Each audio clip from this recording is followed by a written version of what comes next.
Imagine you're sitting across from someone at a coffee shop. They're warm, charming, and they seem to genuinely get you. They laugh at the right moments. They ask the right questions.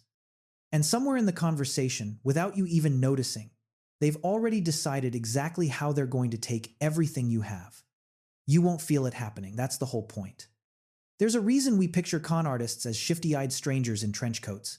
It lets us believe we'd see them coming. We wouldn't be that stupid. We wouldn't fall for it. But the uncomfortable truth is that the people who actually get conned are not stupid. They are not naive. They are not particularly greedy or desperate. Most of them are ordinary, intelligent people who were exposed to something their brains were never built to defend against. Because con artists don't exploit stupidity. They exploit biology. Every single manipulation technique they use maps directly onto a psychological mechanism that exists in your brain for a perfectly good reason. A mechanism that helped your ancestors survive. And those mechanisms are running right now in every interaction you have, mostly without you knowing. Con artists found the back door. There are 7 levers, and once you see them, you can't unsee them. Lever 1. Reciprocity. In 1974, a sociologist named Philip Kunz sent 600 Christmas cards to complete strangers, people he had never met, would never meet, selected at random from the phone book. He included a brief personal note and a family photo. He got 200 cards back. Think about that. People who had never heard of this man, who owed him absolutely nothing, felt compelled to respond. Not because they wanted to, because they felt they had to. Because somewhere deep in the human brain, receiving something without giving something back feels wrong. It feels like a debt. And most people will do nearly anything to cancel a debt, even a debt they never agreed to take on. This isn't a personality quirk. This is ancient wiring. Reciprocity is one of the oldest social rules our species has ever had. In a world where humans survived by cooperating, people who could be trusted to return a favor were worth keeping around. People who took without giving back got left behind. So we evolved a mechanism that punishes us psychologically when we receive without reciprocating. It feels like an itch we can't stop scratching. Con artists discovered this a long time ago. The free meal. The small gift left on your doorstep. The favor done for you before anything is asked in return. They give you something, and the moment they do, you are already compromised. You now feel an obligation that has nothing to do with logic. This is why timeshare salespeople invite you to a free breakfast before they show you the property. This is why a stranger at a bar buys you a drink before they ask you for something. This is why the very first move in almost every long con is a gift. Something small, something that costs them almost nothing, but something that rewires your sense of obligation toward them. And the deeply unsettling part? Knowing about it barely helps. You can know exactly what they're doing and still feel the pull. Because the mechanism isn't in the thinking part of your brain. It's underneath it. Lever 2. Manufactured trust. There is a man named Frank Abagnale who, between the ages of 16 and 21, successfully posed as a Pan Am pilot, a pediatrician, and a Louisiana attorney. He cashed more than $2.5 million in fraudulent checks across 26 countries. He was eventually caught, spent time in prison, and later worked for the FBI teaching them how he did it. When people ask him how he pulled it off, his answer is always the same. The uniform? He didn't become a pilot. He put on the clothes of a pilot. And once he was wearing that uniform, people's brains did the rest. Nobody checked his credentials. Nobody asked hard questions. They assumed. Because every single time before in their lives when they had seen someone in that uniform, that person had actually been a pilot. Their brain took the shortcut. This is called the halo effect. When we see one strong positive signal about a person, our brains extend that positive impression across everything else about them. The expensive suit, the confident handshake, the office with the right kind of furniture, the framed diplomas on the wall, the name drop that lands. Any one of these signals can cause your brain to lower its guard completely. Con artists are costume designers. They construct the appearance of legitimacy so precisely that your own pattern recognition does the heavy lifting for them. And the thing is, your pattern recognition is usually right. Most people in pilot uniforms are pilots. Most people in expensive offices are legitimate. Most people who speak with authority know what they're talking about. The shortcut exists because it saves you time, and it's almost always correct. Almost. That's where the con artist lives. They find the gap between the signal and the reality, and they fill it with themselves. And they know that once they trigger the halo effect, they don't have to work very hard. You will construct their trustworthiness for them. Your brain is doing the con on their behalf. Lever 3. Scarcity and urgency. Here is something strange about the human brain. Tell people they can have something whenever they want, and they'll think about it later. Tell them it's almost gone, and they will want it immediately. This is not rational. The object is the same object. The value of a thing does not change because fewer people can have it, logically. But we don't process scarcity logically. We process it the way our ancestors processed it. And for most of human history, scarce meant important. If something was running out, you grabbed it now or you didn't survive. The people who felt urgency when resources dwindled were the people who made it.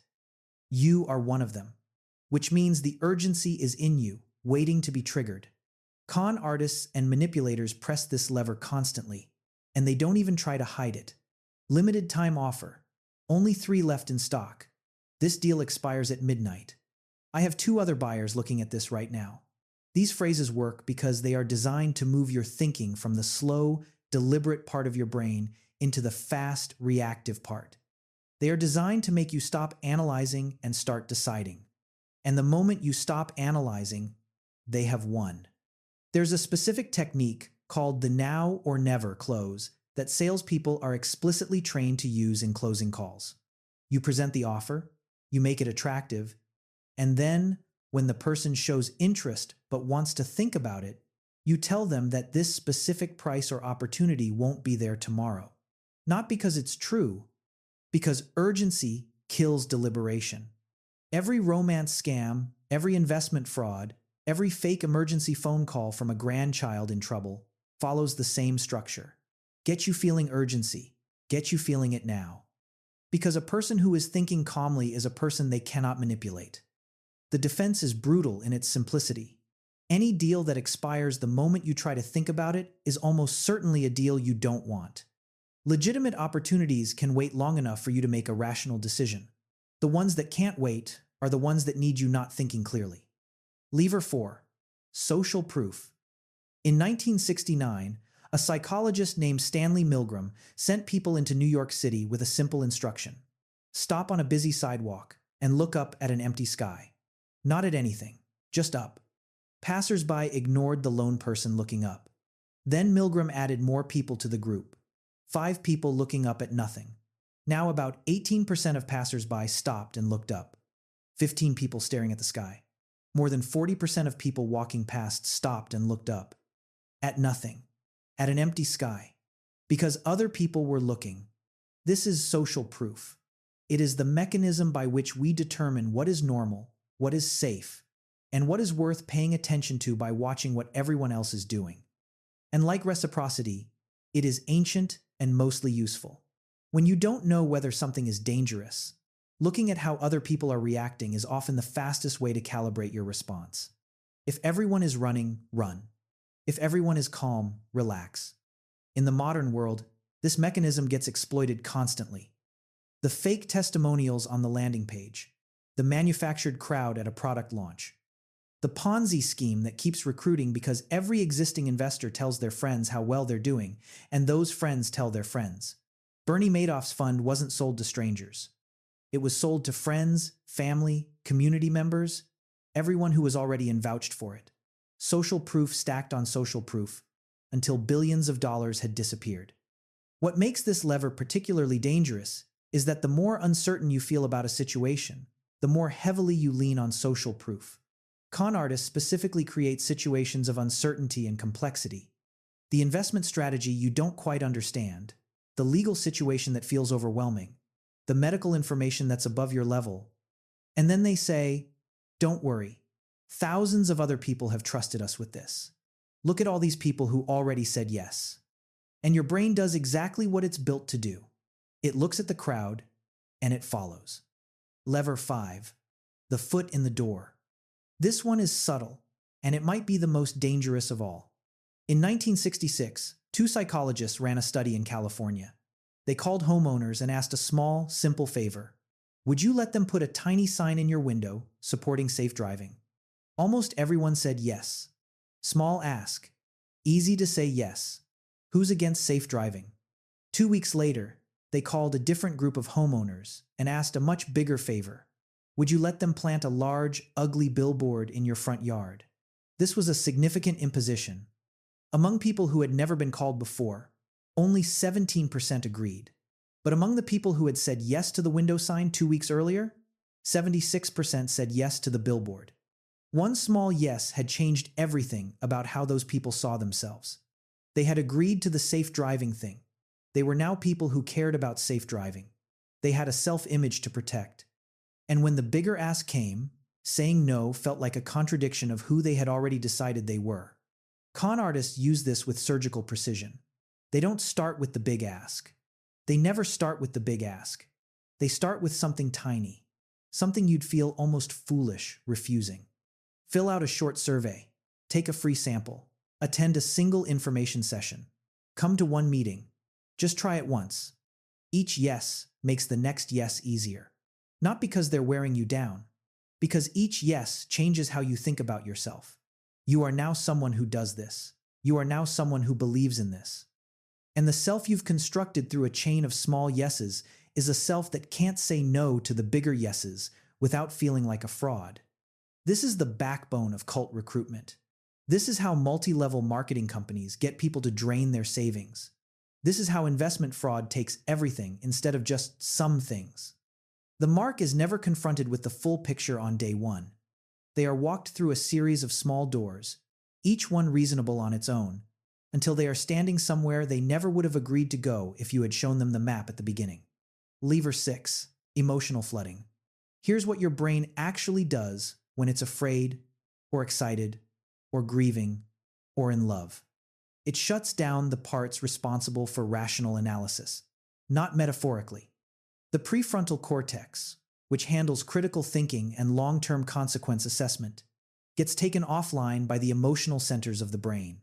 It is a biological fact that a person in the grip of strong emotion is a person who literally cannot think clearly. The hardware isn't running. Con artists know this better than most neuroscientists. They create emotional states deliberately, the same way a surgeon selects instruments. Fear is the oldest one. The grandparent scam works because the moment you believe your grandchild is in danger, your brain has one objective: solve this right now. The part of you that would usually say, wait, let me verify this, let me call their parents, let me slow down, that part is gone. It was taken offline by the fear. And by the time you've wired the money, there's nothing left to protect. Excitement works the same way in the opposite direction.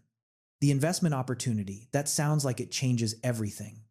The lottery you've apparently won, the too good to be true job offer, the romantic interest who shows up intensely and perfectly. Your brain floods with dopamine and serotonin, and suddenly the parts of you that evaluate risk are working at a fraction of their capacity. Grief is perhaps the cruelest target. Widows and widowers have been systematically exploited by con artists for centuries, specifically in the months immediately after their loss. Not because they are stupid, because the brain in acute grief is a brain under profound neurological stress. It is desperate for connection, for relief, for any signal that things might be okay. That desperation is visible, and there are people who look for it specifically. The professional manipulator's first move is always to establish an emotional state. They are not interested in your reasoning mind. They are interested in getting past it. And the way you get past it is emotion. Find the thing that makes this particular person feel something intensely and press it. The moment you feel an overwhelming emotion in a situation involving money, decisions, or a person you just met, that is the moment to stop. Not the moment to act, to stop. Your brain is trying to help you, but its help is exactly what they're counting on. Lever 7. Identity exploitation. The last one is the deepest. And if you understand this one, everything else starts to make sense. Every person alive has a story about who they are.